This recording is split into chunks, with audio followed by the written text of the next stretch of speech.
Olá, bem-vindos a Apoio Moral e a aulinha de hoje é de biologia, mais especificamente cromossomos e mitose. Solta a vinheta!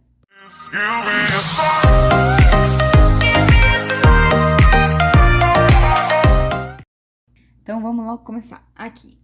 Primeiramente, nós temos que o conteúdo aqui de cromossomos, ele é pautado na ideia de que o cromossomo é um DNA bem enrolado mesmo, quando ele se condensa em torno de proteínas. Essas proteínas, elas levam o nome de histonas e são bem pequenininhas e servem justamente para promover esse enrolamento do DNA. O DNA, originalmente, ele fica mais ou menos nesse formatinho aqui, que é o formato com a fita dupla, tá certo? Mas quando ele se torna um cromossomo, ele se enrola completamente, formando uma estrutura como essa daqui. Aquele xizinho que a gente conhece, quando ele forma esse xizinho aqui, é geralmente quando ele está na fase de reprodução, que é quando ele simplesmente se duplica e forma essa estrutura. Mas um cromossomo único é essa estrutura aqui, tá certo? A formação de um cromossomo se dá da seguinte maneira. Aqui nós temos o nosso DNA bonitinho, daí nós temos as proteínas histonas que vão enrolar o DNA em um formato de 2 vezes, ou seja, o DNA vai enrolar 2 vezes ao redor de cada histona. Essas histonas, quando unidas por essa fita de DNA, vão formar essa fitona aqui grandona, chamada de solenoide. Esse solenoide, por sua vez, vai compor uma fita maior, formando assim o cromonema. Esse cromonema ele vai se condensar ainda mais, formando a estrutura da cromátide, tá certo? Um cromossomo aqui, nesse caso, ele está duplicado, então ele estaria em uma fase de reprodução. Aqui, nesse meinho, nós temos o nosso belo centrômero, que é uma estrutura que vai unir as cromátides após a duplicação do cromossomo, tá certo? Uma estrutura muito importante nos cromossomos é o telômero. O telômero ele é uma extremidade do cromossomo que não contém genes nenhum. Por isso, quando às vezes nós temos a escassez da telomerase, que é a enzima que forma o telômero, na verdade, não ocorre um dano tão grande se essa informação genética preservasse somente uma célula. Ou seja, se nós tivermos um cromossomo que não tem essa parte rosada em uma única célula, não vai afetar muito, porque essa célula, essa partezinha, ela não tem DNA. Mas se essa falha começar a se espalhar para as outras células, pode se tornar prejudicial, tá certo? Nós temos vários tipos de cromossomo que variam conforme vários elementos. Aqui eu separei cromossomos que variam conforme suas características próprias, enquanto eu vou mostrar posteriormente que tem cromossomos que variam conforme a posição do centrômero, que, como eu falei, é essa bolinha aqui no meio, tá certo? Nós temos 2 tipos principais de cromossomo. O autossomo, que constitui a maioria das células humanas e é formado por 46 cromossomos, certo? É quando uma célula possui 46 cromossomos, nós temos o autossomo. Já o cromossomo sexual é quando aquele somente é concebido em uma célula, 23 de uma célula e 23 de outra, certo? Aqui, exemplo de cromossomos sexuais, nós teríamos o masculino e o feminino. Aqui são autossomos normais, que tem 46 cromossomos, mais os cromossomos sexuais masculino e feminino. E durante a reprodução são concebidos cromosomos sexuais justamente porque eles contêm 23 pares. Ou seja, aqui nós temos um autossomo, e aqui nós temos um cromossomo sexual. É somente concebida a metade para que quando o zigoto seja formado, ele tenha uma quantidade que vem do homem e uma quantidade que vem da mulher, certo? Os cromossomos homólogos são aqueles que têm as 2 cromátides iguais. Nesse caso aqui da reprodução, os cromossomos são diferentes. Eles não são parecidos, justamente porque um vem do homem e o outro vem da mulher. Já os cromossomos homólogos são aqueles que são iguais, são os que constituem todas as células do corpo humano, tá certo? Então, autossomo é aquele que é quando o cromossomo tá unido dessa maneira, tá certo? Isso é um autossomo. Que desenho feio, viu? Isso aqui é um autossomo, é quando tem 2 partes iguais, tá certo? Uma do lado da outra, um bonitinho do lado da outra. E um cromossomo sexual é só a metade, tá certo? Lembrem disso, lembrem disso. Aqui a gente vem para a mitose, que é o processo de reprodução celular em que se origina 2 células iguais à primeira, ou seja, iguais à inicial. Aqui, gente, para vocês entenderem melhor, nós temos aqui um cariótipo formado de autossomos. Por que são autossomos? Porque aqui nós temos 46 cromossomos, tá vendo? Você conta bonitinho, ó. 1, 2, 3, 4, 5, 6, 7, 8, 9, 10, 11, 12. Você vai vendo que são autossomos que tem um par cada um. Um cromossomo, outro cromossomo, forma um par, tá certo? Aqui no masculino, nós temos os cromossomos sexuais sendo X e Y. Já no feminino, nós temos os cromossomos sexuais sendo X e X, tá certo? E aqui nós temos a formação do zigoto, que no caso teria um cromossomo feminino e um masculino. Enquanto nesse caso os cromossomos têm cromátides irmãs, ou seja, um é igual ao outro, tá vendo? São iguaizinhos. Aqui nós temos cromossomos com cromátides diferentes. Uma é de uma cor, outra é de outra cor, outra é de outro tamanho. E isso faz com que nós tenhamos um novo ser humano, tá certo? Nesse caso, foi concebido 2 cromossomos femininos. No caso, o X do homem e o X da mulher, tá certo?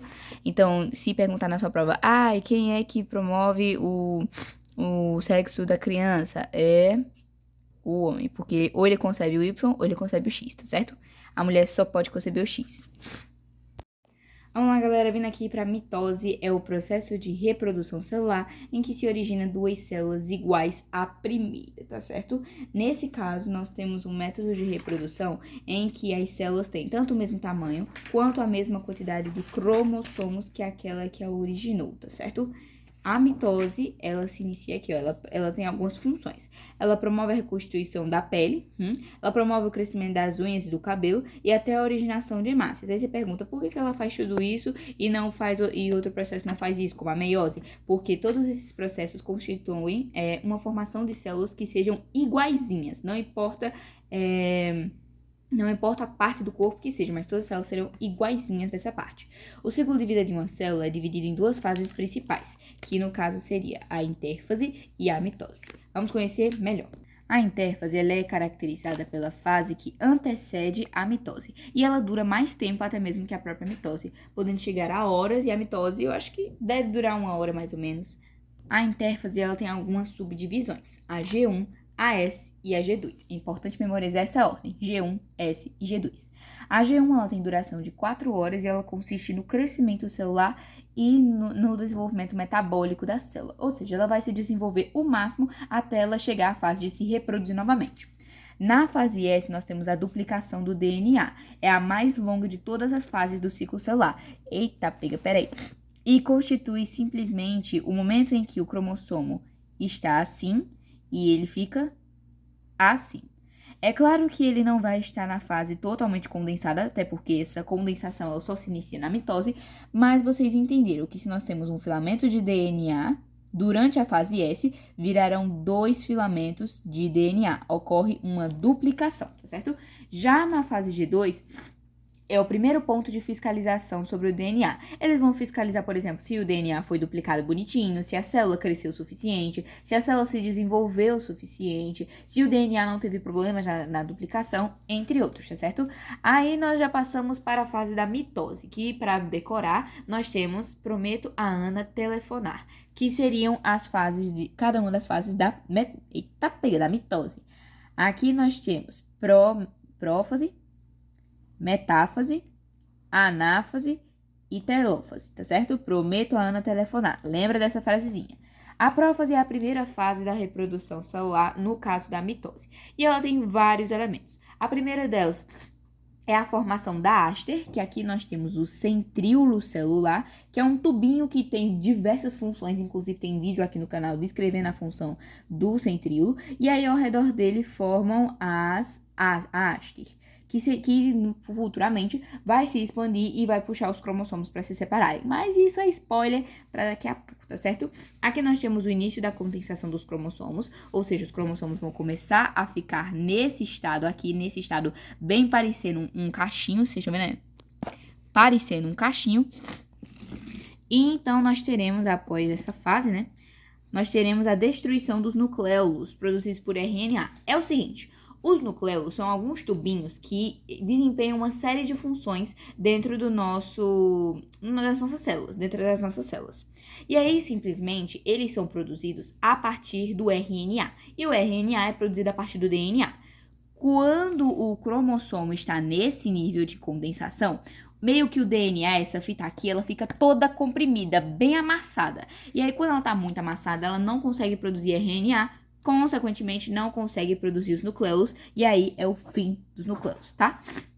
Nós temos também o início da formação do fuso mitótico, que o fuso mitótico vão ser as cordinhas aqui do lado, vão ser as cordinhas que simplesmente vão puxar os cromossomos para que eles se separem, tá certo? Então, aqui nós temos cromossomos e esse fuso mitótico seriam essas cordinhas aqui que vão puxar os cromossomos para que eles se separem. Aí vai ficar um de um lado e um do outro, como é num cariótipo normal. E por último, nós temos a fragmentação do envelope nuclear, que seria a casquinha do núcleo que vai se desmanchar por completo, para que assim as células possam realmente se dividir. Vai meio que dividir as coisas no meio, é que nem herança de família. Vai dividir as coisas no meio e vai separar, tá certo? Vocês têm que lembrar desses cinco eventos principais da prófase, tá certo? Formação da haste, cromossomo condensado, acaba com o nucleolo e início do fuso mitótico, que é essa cordinha aqui, essa linhazinha, e fragmentação do envelope nuclear. Aí aqui nós temos a metáfase, que é o mais alto grau de condensação dos cromossomos. É quando eles estão tão condensados que literalmente o DNA para, entre aspas, né? Ele meio que para de produzir RNA, que é uma proteína. E aqui nós temos as cromátides, e as cromátides apresentam o cinetócoro. É o seguinte, nós temos aqui um desenho caquético, não sei nem como é que fala, caquético, de um cromossomo. Aí o cinetócoro vai ser um ganchinho por onde o fuso mitótico vai se pendurar e vai puxar para as cromátides se separarem, tá certo?